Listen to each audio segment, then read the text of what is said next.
One more batch. These are slightly scruffy on top. It may or may not settle down. This one's extremely scruffy on top. See the dark patches there and here? That's dark chocolate that re-solidified while I was working on bowl B for the topping, and has therefore not been mixed in.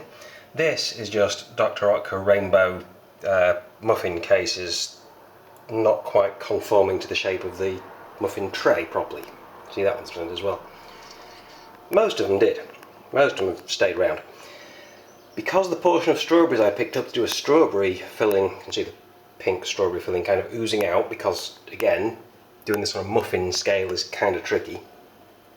Because the portion of strawberries I picked up was far bigger than the 150 grams I needed, only half of it went into the middle, and a whole 6 strawberries have gone onto the tops of these cakes, and the rest of them are over there behind me as a delicious treat for me to nibble while these are baking.